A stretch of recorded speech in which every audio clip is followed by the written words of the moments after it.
नमस्कार, grand news के bulletin में आप सभी का स्वागत है। मैं हूं साधना सिंह। आइए नजर डालते हैं आज के खास खबर पर। पूरे देश के साथ प्रदेश भी कोरोना काल में आपदा का सामना किया था। कई लोगों की मौत इसलिए हुई क्योंकि जांच रिपोर्ट आने में कई दिन लग रहे थे। अब महामारी का सामना करने के लिए दुर्ग जिले के भिलाई स्थित पावर हाउस में प्रदेश का पहला आधुनिक प्राइवेट माइक्रोबायोलॉजी लैब खुल चुका है। अब लोगों को अपना जांच रिपोर्ट का इंतजार नहीं करना पड़ेगा। चंद मिनटों में उनका रिपोर्ट उनके हाथ में मिल जाएगा। इसका उद्घाटन दुर्ग के कलेक्टर ने किया। लैब के डायरेक्टर विधायक की धर्मपत्नी डॉक्टर श्रुति यादव है। साथ ही भिलाई नगर के विधायक देवेंद्र यादव के सहपरिवार मौजूद थे। इस लैब का विजिट करने पहुंचे कोलकाता के मेडिकल कॉलेज के डायरेक्टर की टीम। उन्होंने भी इस लैब का सराहना किया। मेरी पूरी कोशिश रहेगी कि पूरे प्रदेश के लोगों को, क्षेत्र के लोगों को इन्फेक्शन या फिर होने वाले जितने भी बीमारियां और जो जांचें होती हैं उनका पूरा लाभ मिल सके।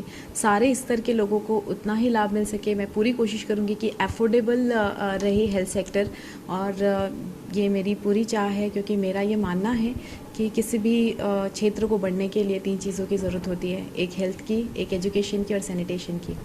तो मेरा एक छोटा सा कंट्रीब्यूशन है हेल्थ की तरफ, और मैं चाहूँगी कि ये सारे ही लोगों को इसका इक्वली सबको लाभ मिले, क्योंकि हेल्थ जो है किसी भी वर्ग, अगर वो बहुत अपर क्लास हो, मिडिल क्लास हो, लोअर क्लास हो, सबके लिए हेल्थ उतनी ही प्रायोरिटी है।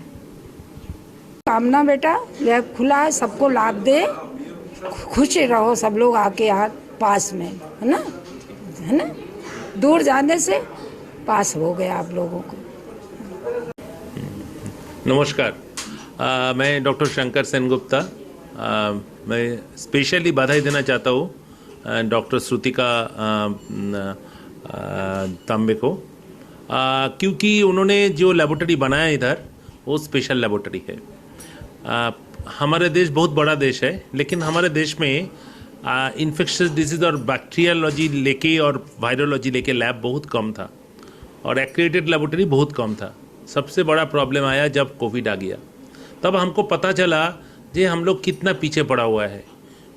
पहले दफ़ा कोविड में बहुत सारी पेशेंट का तो डायग्नोसिस ठीक हो नहीं पाया, क्योंकि लेबोरेटरी रेडी नहीं था, किट्स रेडी नहीं था, सारे जगह में एकदम उथल पथल हो गया। तभी हमको पता चला इतना बड़ा देश है हमारा, लेकिन हमारा आईडी लैब बना नहीं। उतना जितना आईडी लैब चाहिए, इन्फेक्शियस डिजीज़ लैब चाहिए, उतना लैब बना नहीं। इसीलिए सबको मालूम है, ऐसा नहीं है कि डॉक्टर लोग को मालूम नहीं है, पब्लिक हेल्थ सिस्टम लोगों को मालूम नहीं है, गवर्नमेंट को मालूम नहीं है, सबको मालूम है। जिस ज़्यादा से ज़्यादा डेथ अभी भी इन्फेक्शन के कारण में होता है। हॉस्पिटल में भी जब पेशेंट भर्ती होता है दूसरा कोई कॉज लेके, अब पकड़ लो न्यूरोलॉजी कॉज जिसको बोलते हैं स्ट्रोक लेके भर्ती हुआ है, उसके बाद पेशेंट ने चला गया आईसीयू में, इंटेंसिव केयर यूनिट में, उधर जाके दूसरा इन्फेक्शन पकड़ लिया और पेशेंट मरीज फिर उसमें ही देहांत हो गया उनका। तो ये जो सारे कुछ है ना, इसके लिए infectious disease lab and specialised infectious disease lab चाहिए, तभी हम लोग 21st सेंचुरी का एक्चुअल जो मेडिकल डेवलपमेंट है बाकी वर्ल्ड में, दुनिया में, उसी हिसाब से हम लोग बन पाएंगे। लेकिन हाँ है, हमारे देश में नहीं है, ऐसा नहीं है, कोई पॉकेट में है, दिल्ली में है, बॉम्बे में है, एक आध सेंटर कलकत्ता में है। लेकिन इंडिया इतना बड़ा देश है, भारत इतना बड़ा देश है, इसमें हर एक प्रांत में ऐसा होना चाहिए, तभी सारे लोगों को, पूरा भारतवासी को, तभी उनको एडवांटेज मिलेगा। तो श्रुतिका ने वो करके दिखाए। ये आपका छत्तीसगढ़ की जो कैपिटल है रायपुर, उनके एकदम नज़दीक है ये लेबोरेटरी, स्पेशल लेबोरेटरी है जो इन्फेक्शियस डिजीज लेके काम करेगा। और मेरा उम्मीद है जो आसपास जो अलग दूसरा जो सिटी है, नागपुर से चालू करके रायपुर तक, ये जो जाएगा है, इसी एरिया में इनका जो कमी था ये लेबोरेटरी की, ये कमी ये दूर करेगा। Thank you. किन किन बीमारियों में लाभ हाँ, मैं बोल रहा हूँ, जितना भी वायरल इन्फेक्शन आए, आज कोरोना आया, कल दूसरा कोई वायरस आएगा, नहीं आएगा ऐसा नहीं बोल सकते हो। आपको मालूम है बीच में स्वाइन फ्लू आ गया, किसी को मालूम नहीं था स्वाइन फ्लू इतना प्रॉब्लम करेगा, लेकिन स्वाइन फ्लू आने का बाद भी हम लोग ने स्वाइन फ्लू का किट बना लिया और वो टेस्ट करके हम लोग बता दिया ये पेशेंट का स्वाइन फ्लू हुआ है। काल दूसरा कोई आएगा नहीं, ऐसे नहीं बोल सकता है ये लैब, लेकिन सारे कुछ जितना भी नया जो भी कुछ आएगा उसका भी सॉल्यूशन बता देगा, क्योंकि ये लैब ऐसा तरीके से बना है जे आपको बोल सकता है जे इसी तरीका से लैब कोई भी इन्फेक्शन का कारण वो निर्णय कर सकता है। ओके। RCID आज नया संस्थान हमारे ज़िले के लिए खुला है और ये बड़ा हर्ष का विषय है। मैं यहाँ पे मैडम को भूरी भूरी सराहना करता हूँ कि उन्होंने एक आगे कदम बढ़ करके हमको एक सेंट्रल माइक्रोबायोलॉजी लैब का भी सेटअप दिया है। इसमें पैथोलॉजी से संबंधित और माइक्रोबायोलॉजी से संबंधित सभी प्रकार के टेस्ट हो रहे हैं यहाँ। और मैं चाहता भी हूँ कि माइक्रोबायोलॉजी चूँकि हमारे ज़िले में एक नया संस्थान खुला है और हम चाहते हैं कि अभी जो भी बीमारियां आप लोग देखते हैं अक्सर वायरस से, बैक्टीरिया से हो रही है, तो इस संबंध में इससे हमें बहुत ज़्यादा फ़ायदा होगा। मैं इनकी भूरी भूरी प्रशंसा करता हूं, सराहना करता हूं और मेरी बेस्ट विशेष है कि इनका कार्य जो है वो एकदम मापदंड के अनुरूप से अच्छे से खरा उतरे। ग्रैंड न्यूज़ के लिए अतुल शर्मा की रिपोर्ट। मुख्यमंत्री भूपेश बघेल के निर्देश पर भिलाई 3 स्थित विद्युत केंद्रीय कार्यशाला दोबारा अपने पुराने स्वरूप में शुरू होने जा रहा है। इस कारखाने में एक समय पर 800 परमानेंट वर्कर काम किया करते थे, अब यहां मात्र 40 वर्कर कार्यरत है। आज मुख्यमंत्री के OSD मनीष बंछोर, दुर्ग कलेक्टर पुष्पेंद्र मीणा, चरौदा निगम के आयुक्त अजय त्रिपाठी ने विद्युत केंद्रीय कार्यशाला का दौरा कर पुनः शुरू करने पर मुहर लगा दिया। अब इस कंपनी में 800 स्थानीय लोगों को रोजगार मिलेगा।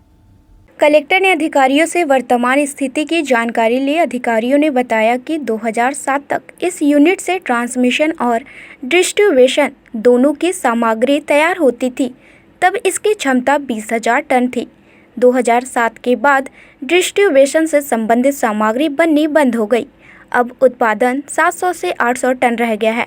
पहले इस यूनिट से 800 लोगों को रोजगार मिलता था, अब केवल 40 लोग कार्यरत है। उल्लेखनीय है कि मुख्यमंत्री भूपेश बघेल ने रोजगार मिशन के अंतर्गत बड़े पैमाने पर रोजगार सृजन के निर्देश दिए हैं, जिसके अंतर्गत सभी सेक्टर में रोजगार की संभावनाओं पर काम हो रहा है। जिले में रोजगार संबंधित विषयों की जानकारी मुख्यमंत्री OSD जुटाकर उस पर कार्य कर रहे हैं। 2-3 महत्वपूर्ण तरीकों से फ़ायदेमंद होगा। पहली चीज़ ये होगी कि जो स्थानीय जो हमारे बच्चे हैं, स्थानीय जो युवा हैं, ITI पास आउट्स हैं, पॉलिटेक्निक पास आउट है, जिनको मशीन पे काम करना आता है, तो अभी रोज़गार के लिए अब उनको दूसरे स्टेट हमें भेजना पड़ रहा है, क्योंकि उनके प्लेसमेंट के लिए भी हम लोग काम कर रहे हैं। उनको यहीं पर रोज़गार मिल पाएगा, ये एक बहुत बड़ी एक चीज़ रहेगी। और दूसरा, जब ये प्रोडक्शन जब स्टार्ट होगा और अच्छे जब ऑर्डर्स आएंगे, तो साथ साथ में पूरा जो एरिया है उसका डेवलपमेंट भी इसमें देखेगा, क्योंकि पहले 1000 क्वार्टर्स होते थे, अभी सभी लगभग कंडेम्ड की स्थिति में चले गए हैं।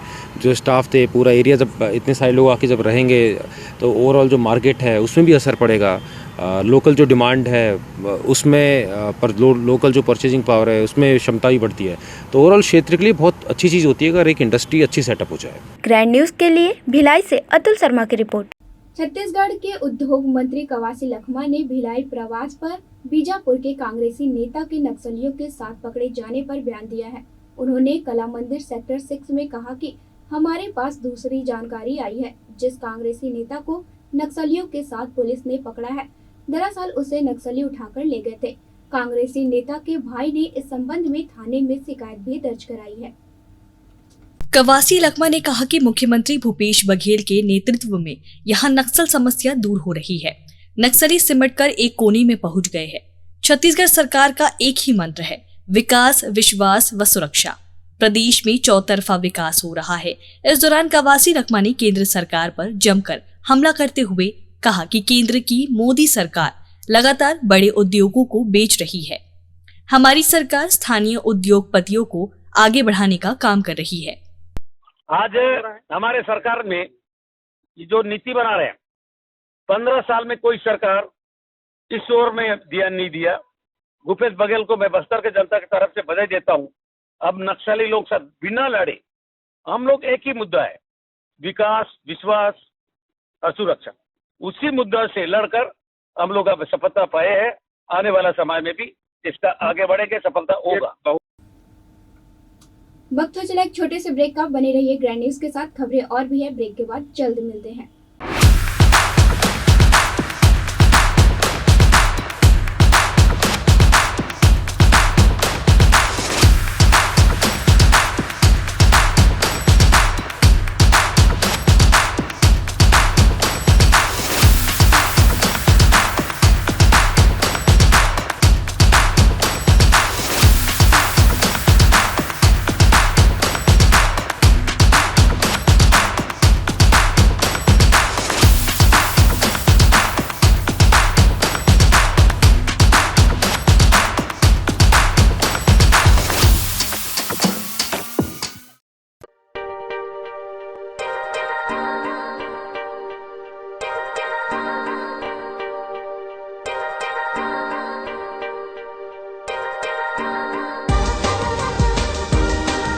Relationships are forever.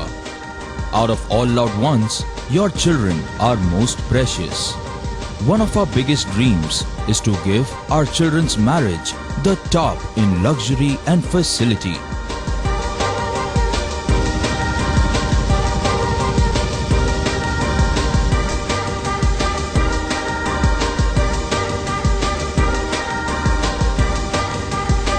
In today's busy life, you cannot afford to take time out for everything to be perfect for your marriage.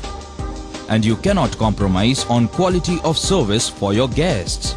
Our customized marriage packages are made just according to your wish. This presentation will acquaint you with the different luxury packed marriage packages available. This package has an elaborate menu with 60 mouth-watering items. Bharat Swagat including welcome drink, snacks and sweets. A breathtakingly decorated welcome gate and the arena decorated with flowers.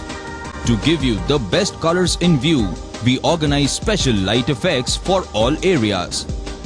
We take care of decorating the groom's car to its best attire and exclusive DJ beats for extreme fun and valet parking to make your guests feel like an emperor. Our exclusive add-ons give you unlimited freedom to customize your ceremony to its best.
Break के बाद आपका स्वागत है।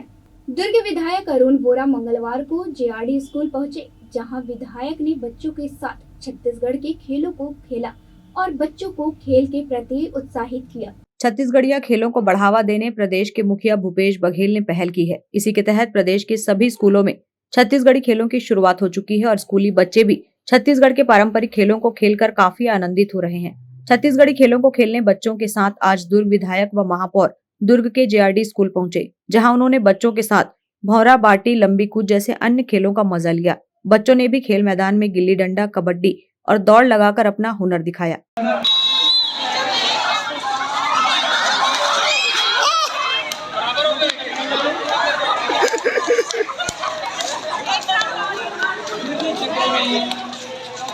Grand news के लिए वीना दुबे की report.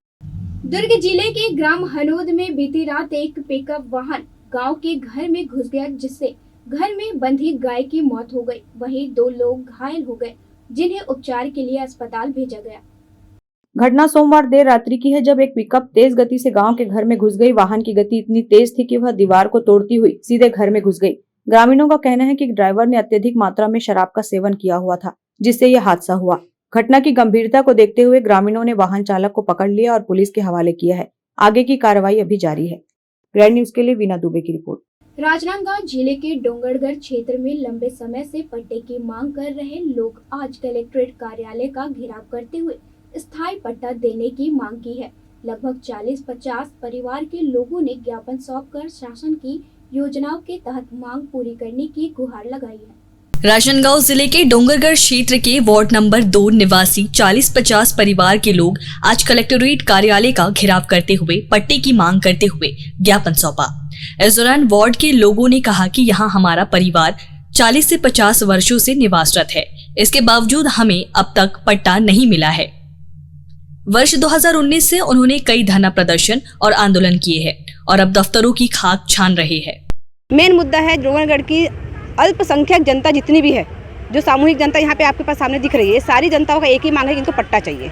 40 साल 50 साल से जनता वहाँ पर बैठी हुई है और रह रही है। उनका जन्म प्रमाण पत्र भी 40 साल 50 साल पहले का है। उसके बावजूद भी हम लोग को शासन प्रशासन सिर्फ आश्वासन में जिंदा रख रही है कि आज देंगे, कल देंगे, परसों देंगे, और हम लोग कंटिन्यू अधिकारियों के चक्कर काट रहे हैं। सारा ऑफिस, कोई ऑफिस ऐसा नहीं छूटा जहाँ हमने चक्कर नहीं काटे। आंदोलन किए, धरना किए, ज्ञापन दिए, रैली निकाले, सारा चीज़ हो चुका है। उसके बावजूद भी हमारी शासन प्रशासन जागने को तैयार नहीं है। इसीलिए हम लोग आज सभी लोग, इतनी सारी जनता सिर्फ इसीलिए लाए हैं हम लोग जनदर्शन में कि हमारी इस बार कम से कम कलेक्टर महोदय हमारी बात को सुने और हमारे काम को आगे बढ़ा दें। हम 2-3 बार आवेदन दे चुके हैं, लेकिन हमारी कोई सुनवाई नहीं हो रही है। हम वहाँ के निवासी हैं और हमारे बगल में भी पट्टा दिया गया है, लेकिन हमें नहीं दिया जा रहा है। कलेक्टोरेट कार्यालय पहुंचकर महिलाओं ने अपने परिवार के लिए न्याय की गुहार लगाई है। शासन की योजना के तहत जल्द से जल्द पट्टा वितरण करने की मांग की है। उन्होंने कहा कि वर्ष 2019 से सभी परिवार के लोग पट्टे के लिए संघर्षरत है और दफ्तरों के चक्कर काटते काटते थक चुके हैं। उन्होंने शासन से अपनी मांगे जल्द से जल्द पूरी करने की मांग की है। ग्रैंड न्यूज बुलेटिन में फिलहाल इतना ही। मुझे दीजिए इजाजत। नमस्कार।